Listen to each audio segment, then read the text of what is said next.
Good morning, everyone, and Happy New Year. Welcome to the morning show. Good morning, Andy. Good morning. Happy 2023. That's something else, isn't it? It's here. It's exciting. Arrived over the weekend. Hope everyone had a wonderful Christmas and Happy New Year and a great holiday season. And I'd like to think it's continuing this week with the kids off school. Mm-hmm. People are still on vacation, so I'd like to think the new year actually starts next week. Well, that's great. We should all take the rest of the week off. Business is back this week. Nothing was going on last week. We were foolish to work during the middle of Christmas and New Year's, but business is back. The roads are back busy again today, but you're right. With kids being out of school, there's a lot of people who took the week off or, maybe are doing some traveling and things like that. I wish that I did that, but I did not. Mm-hmm. So I'm here. So it was a little different Christmas and New Year's. It was a little different. Some family dealing with some illnesses here and there, so it feels like the days were kind of out of sync. How about you? I have no idea where I am. Well, you are here. I'm here. I've been sick for the last week. Oh my goodness. Yeah, as you know. It's terrible. I'm sorry to hear that. But the good news for you is you avoided eating all of that food that, I don't think it's like necessarily the food that's bad for you. I ate a bunch of food that I'm not used to. Like, the cut up cheese.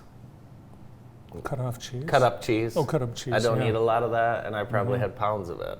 Mm-hmm. So my stomach's a little goofy. And a lot of food I've never had before that was made for me. Like what?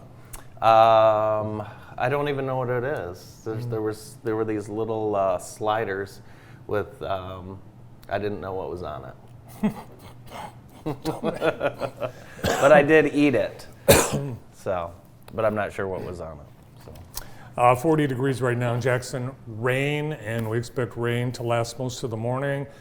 Foggy as well, clearing up this afternoon. We could get to 50 today, which is hard to believe since we were just at negative 10. 30 below wind chill not too long ago. Last week when we were at the Shot Clock Classic, which by the way, thanks to everyone at Spring Arbor and JTV, that was a full team effort. The Shot Clock Classic. I watched every minute of it. Did you? I did, every single minute. I watched the whole thing because I was sick. Yeah, well, it was a great time. But our staff, it was amazing. Yeah, really, really good. I had never called a basketball game before. Really? Yeah, but they did a great job. Thanks. They made it so easy on me, Noah and Josh and everybody. But it was a lot of fun. A lot of fun. And Spring Arbor, what a great field house. Great basketball games, great location, and great team. It's amazing that we have a team here that can do 5 back-to-back live basketball games on a single day. Yeah, I get a lot of great comments about our guys too. It's not just the work they do, it's the people they are, hanging out and talking to people and being a part of the event. And it was just really proud to see it. Got a lot of nice comments from a lot of people over at Spring Arbor. And we have, we'll be back live games again this week. Friday we've got Northwestern Lumen Christi, and then Saturday, hockey, ice hockey. They should play the game outside like they did at the at Fenway. Did you watch any of that? The Winter Classic? No. I will always watch a little bit of it. Mm-hmm. But yeah, so that's that. Today, the only thing really on the event calendar is for kids. It's the Kiwanis Winter Film Series, and it is the film Minions: Rise of Gru. Showtime's 11 a.m. and 2 p.m., $1 admission, and anyone can go, not just kids. And the $4 kids combo, anyone can get that as well, small pop and a box of popcorn.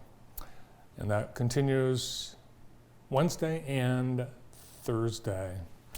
Well, the nation is talking about last night's Monday Night Football game. I know you were tuned in. I tuned in after the hit and the incident. The Bills and the Bengals postponed after Buffalo safety Damar Hamlin collapsed on the field. The latest word is from 2 a.m. this morning from the Buffalo Bills. saying that Hamlin suffered cardiac arrest and is sedated and is in critical condition at a hospital in Cincinnati. Yeah, super scary moment. You're watching that, and it wasn't like a knockout hit like you've normally seen before, and made a tackle, stood up, and then collapsed and had a cardiac arrest right there on the field, and luckily CPR was able to be administered. But yeah, prayers for that young man and his family. But that was just so scary to watch. Never seen anything like that before. Getting ready to kind of go to bed, wrapping up my night, and then that happens, and it kind of just, you end up kind of following it and can't take your eyes off of it. So just a totally scary situation, and one that we haven't seen really, I don't think, in the NFL. I know a Lions receiver in the 70s collapsed and unfortunately passed away on the field, but that's the only incident, medical emergency like that, that's ever ended like that. So hopefully DeMar is okay, but yeah, football seems very, very secondary, and I think that was a lot of the talk last night. Who cares about the game? Hopefully this young man just is okay. Mm-hmm. Yeah, at one point while the ambulance was taking him off the field, Joe Buck mentioned that they were going to regroup in 5 minutes and start warming up and restart the game, but I don't think there was anyone watching or in that stadium that felt that game was ever going to start again. Yeah, no, I don't think so. And people dealing with that in real time, so everyone gets a little bit of a pass for having to, no one's equipped to handle that situation. I thought Scott Van Pelt on ESPN did a good job for really 2 hours, with nothing to do other than talk about the obvious. So I thought that was pretty good. But by himself, for the most part. Everyone anxiously awaiting the latest update from the hospital in Cincinnati for sure. It's expected the team will have some sort of statement later this morning. Big week of bowl games. Have they ended? No, I don't think so. I watched a little bit of the Rose Bowl. That was surprising. Penn State dominated Utah. I thought that was good. Obviously, the college football playoff did not go how Michigan fans wanted it to go. It was just like one of those games where you're screaming at the TV the entire time, trying not to rip it off the wall. So that was that. Midnight, did you watch the Ohio State game or did you watch Andy Cohen? I watched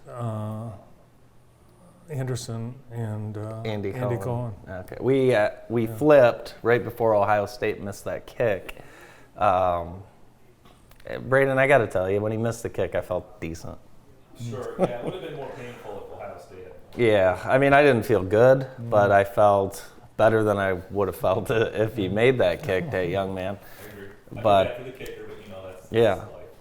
And I have no plans next Monday, so you can schedule all the dinners and events you want. Mm-hmm. And how about Tulane?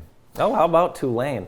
Good Lord. You're watching the end of that game, and USC, they're getting ready to fly home with their trophy and their Heisman winner, and USC is back, I think one of the announcers said, with about 8 minutes left, and then the green wave.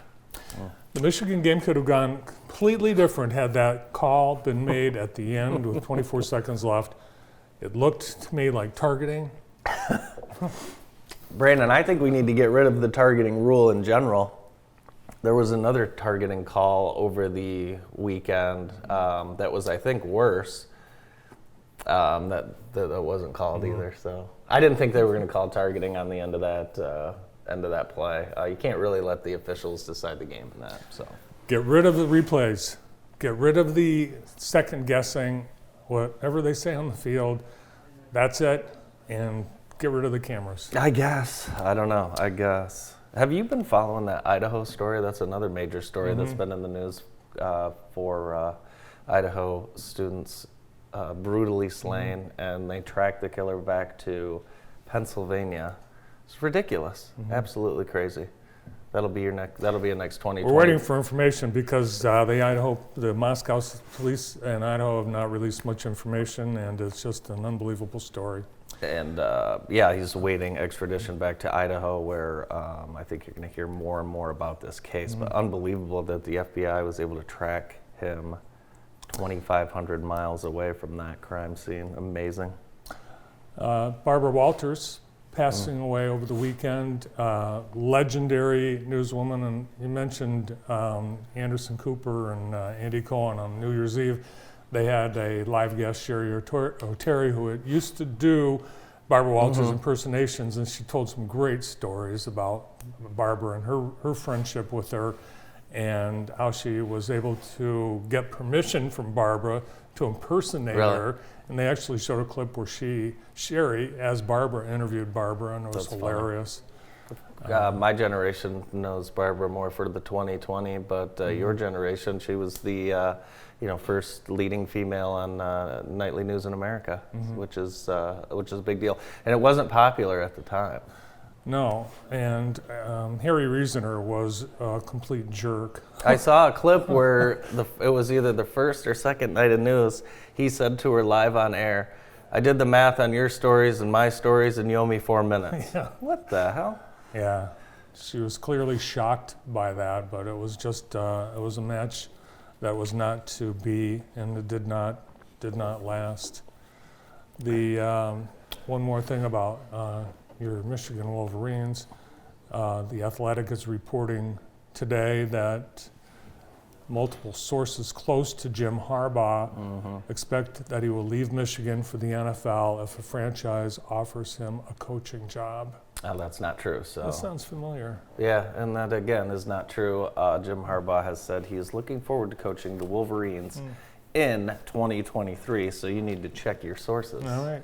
Did you see ESPN2 over the weekend had a local boy, Adrian College. Adrian College. The Adrian College cornhole team landed 2 teams on the 2022-23 ACL College Cornhole Doubles quarterfinal. So awesome. The Bulldogs traveled to South Carolina for the weekend.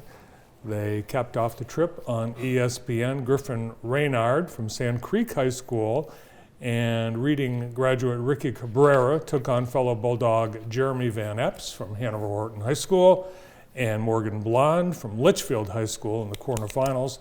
Renard and Cabrera came away with a win in the quarterfinals, advanced to the semifinals where they eventually went on to place 3rd.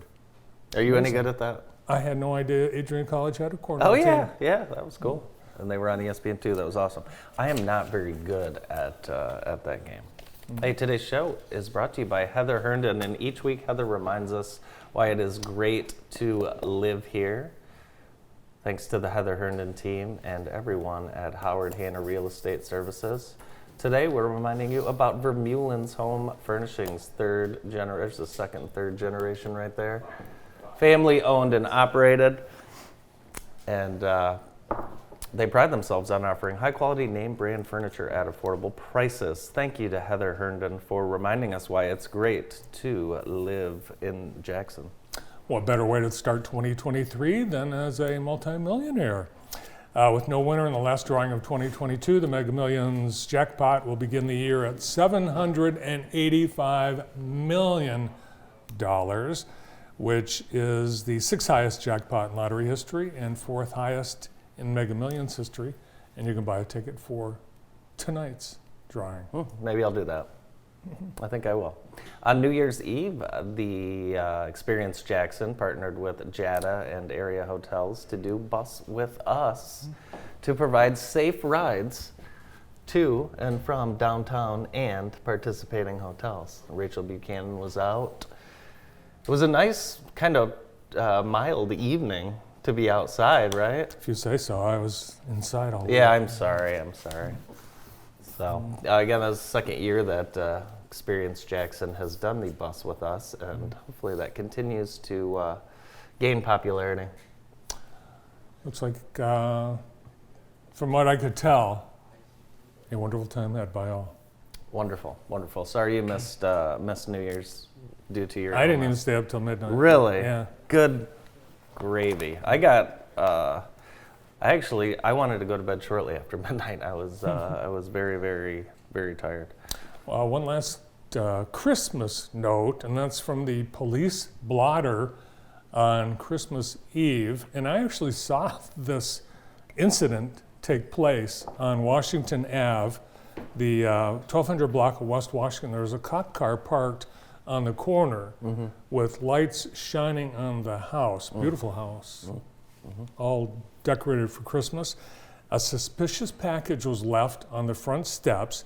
Michigan State Police bomb specialists responded to the scene. Officer Justice and Officer Schramm, they secured the area. They sat there, they evacuated people. They got the package opened. It contained frankincense, myrrh, and coins. I heard about that. Yeah. Frankincense, story. myrrh, and coins. Yeah. Unbelievable. Let's see what's going on deck for tonight as we get back into high school sports. We've got boys basketball tonight. Come see at Columbia, Lumen at Lakewood. Do you remember that drive to Lakewood, Lake my Odessa? gosh. It's in the middle of Warn nowhere. everybody about it right now. Hillsdale at Springport, and in girls basketball, Concord will host Springport. Noah, do they still do the rice pudding for those? No rice pudding tonight. Tecumseh at Columbia, and then bowling over at the local Jacks today. And that's on deck tonight. Thanks to Extreme Dodge for helping us bring you scores, schedules, and high school sports. Who's on the show today? We've got a great show. We've got Dr. Anish Wadwa, who's going to join us right after this break. Perfect.